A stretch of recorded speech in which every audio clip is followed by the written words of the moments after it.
Très bien, donc j'ai l'honneur le privilège de présenter une synthèse au-delà de la prétention d'être exhaustif, parce que ce n'est pas évident avec tout ce que nous avons entendu durant ces 2 journées, de relater ou de reprendre tout ce qui a été dit, mais je vais essayer de faire ressortir des moments forts, des messages forts, mais également, en fait, saluer cette initiative qui prend de l'ampleur par sa consistance, par la qualité des personnalités qui l'animent. Et comme ça a été dit, le projet de la façade atlantique 2030 est un projet multidimensionnel. Le montage de cette belle rencontre est également extraordinairement multidimensionnel de par la diversité des profils intervenants, mais surtout pour la très grande posture de ces personnalités qui nous ont enrichis par des messages, par des moments très forts. Alors, s'il s'agit de reprendre les moments forts, je voudrais tout d'abord commencer par ces mots d'ouverture qui ont été prononcés par les 2 complices, bien que nous considérons que c'est un projet partagé, mais reste que la Souad et Sey Hassan sont les porteurs de ce beau projet. Merci de la Souad. Donc, nous avons eu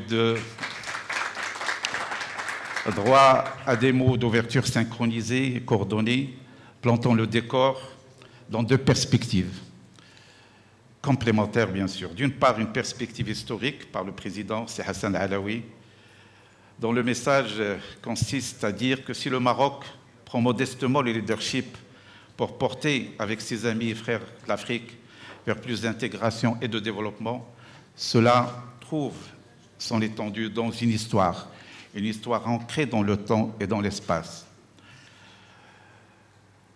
Madame la directrice générale, la Souad Mkawi, et bien sûr directrice générale de Maroc Diplomatique, prolonge cet ancrage dans le temps pour évoquer son inscription dans l'avenir comme un vecteur stratégique pour le développement de l'Afrique.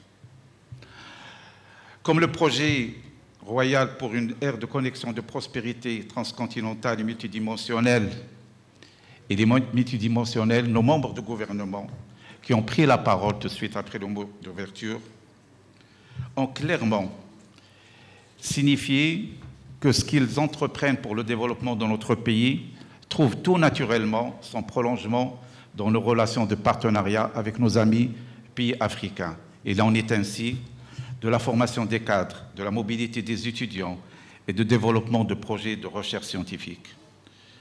De même, le projet de l'État social, les ressortissants de pays africains, à l'instar de leurs frères marocains qui sont installés au Maroc, bien sûr, bénéficient de ce projet comme filet social préservant la dignité des citoyens africains installés au Maroc comme celle du Marocain. Et puis, un appel à construire un référentiel social africain dont les mots d'ordre seraient l'inclusion, la prospérité et l'ouverture.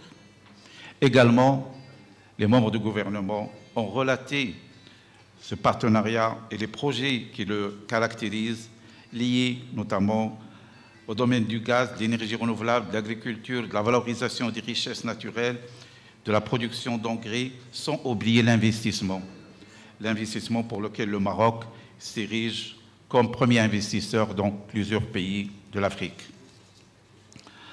Alors le cœur du sujet étant la profondeur de la vision royale avec 2 méga-composantes autant stratégiques l'une que l'autre, à savoir la vision atlantique et le décloisonnement des pays du Sahel. Nous avons été gratifiés d'une intervention que je qualifierais de mémorable, autant elle est exhaustive, précise, illustrée par des faits réels et surtout démontrant que le Maroc, sous l'impulsion de Sa Majesté, lorsqu'il ouvre des chantiers, il le fait d'une part de manière réfléchie, de manière structurée, et il le fait dans un cadre de partenariat, de concertation et d'écoute. Et il le fait également et surtout dans une perspective plaçant l'humain au centre de ses objectifs. Il s'agit bien sûr de l'intervention du représentant permanent du Maroc aux Nations Unies, son Excellence M. Omar Hillel. Alors, ce Hillel a commencé par une citation historique royale qui, je la cite, « L'Afrique est un grand continent par ses forces vives, ses ressources et ses potentialités. Il doit se prendre en charge. C'est pourquoi l'Afrique doit faire confiance à l'Afrique. Elle a moins besoin d'assistance et requiert davantage de partenariats mutuellement bénéfiques.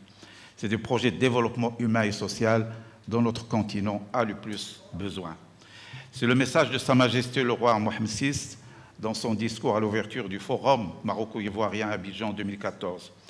Le souverain a lancé à l'occasion du 4e anniversaire également la Marche verte en novembre dernier, son initiative internationale pour favoriser l'accès du pays du Sahel à l'océan Atlantique, en l'occurrence le Mali, le Burkina Faso, le Niger et le Tchad. C'est donc dans un contexte international anxiogène, fragmenté et chargé d'incertitudes que survient l'initiative royale. Elle est forte par son altruisme, porteuse d'espoir, par sa projection sur l'avenir, libératrice d'énormes énergies économiques de ces pays enclavés, ambitieuse par son objectif ultime de la stabilité et du développement durable. C'est donc une initiative qui se distingue par sa portée stratégique, politique et économique. Alors stratégique du fait qu'il s'insère dans le continuum de la vision multidimensionnelle de Sa Majesté en faveur de l'Afrique en général, et sa façade atlantique en particulier.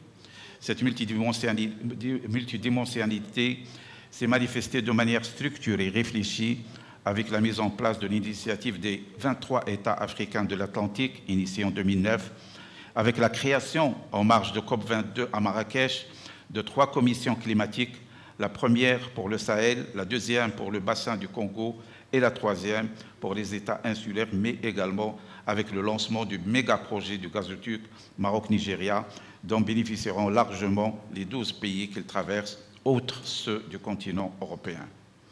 Une question s'impose, pourquoi l'Atlantique?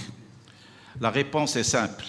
Cette étendue océanique est devenue un pivot majeur pour la construction de la stratégie géopolitique de la façade africaine de l'Atlantique, confrontée par une multiforme de coopération prometteuse avec les États-Unis, les pays européens et ceux de l'Amérique latine. La deuxième question, quelle est la portée de l'initiative de l'ouverture des pays du Sahel sur l'Atlantique? Le grand mérite de l'initiative royale, c'est de sortir ces pays de leur isolement et partant de leur vulnérabilité, et ce, en leur offrant un espace humain plus large et, in fine, en les intégrant dans un système économique et commercial ouvert sur le monde. Après, nous avons eu droit, en fait, à une intervention de diplomates. De diplomates avec à leur tête M. le ministre, M. Mamadou Tangara, ministre des Affaires étrangères de Gambie, qui a exprimé son soutien convaincu à la cause de l'intégrité territoriale de notre pays, et qui a qui a prononcé une citation qui va rester parmi les moments forts de cette rencontre, à savoir « L'Afrique est trop riche pour être pauvre ». Et effectivement, toutes les interventions qui ont suivi ont montré justement ce contraste. C'est que nous souffrons de contradictions, de contrastes. Nous avons des défis, nous avons essentiellement des potentialités. La première potentialité, elle est humaine, mais nous avons également d'autres potentialités. Alors, des diplomates chevronnés, mais également acquis et convaincus par la cause marocaine, se sont défilés pour justement en lancer des appels à ceux qui hésitent encore à exprimer une réalité qui aujourd'hui s'impose comme une évidence historique et qui se matérialise de manière solennelle à travers la dynamique sociale et économique que connaissent nos régions du Sud. Cette réalité, c'est la marocanité du Sahara. Nous avons par ailleurs eu droit, et ça également c'est un moment fort, à une description très pertinente de la diplomatie royale dont nous sommes fiers et qui a fait que le Maroc a encore davantage une image encore plus forte aujourd'hui de pays respectés, de pays considérés et de pays fiables. La diplomatie marocaine a été qualifiée d'audacieuse, une diplomatie d'initiative, une diplomatie d'anticipation stratégique, d'action agissante et surtout de contact et de conviction par le dialogue et par la force des arguments. Mais également et surtout, c'est une diplomatie qui tire ses fondements de 13 siècles d'État. Et donc, ce n'est pas une diplomatie improvisée, c'est une diplomatie réfléchie. C'est vrai, nous avons des contrastes, et nous avons en fait des potentialités non, je dirais, exaucées. Un des exemples cités, largement cités, c'est le meilleur potentiel et la meilleure intégration au niveau mondial, au niveau du mix solaire et éolien. Le plus grand potentiel en eau, notamment du côté du Congo. Et pourtant, la moitié de la population africaine, 600 millions de personnes, n'ont pas encore accès à l'électricité.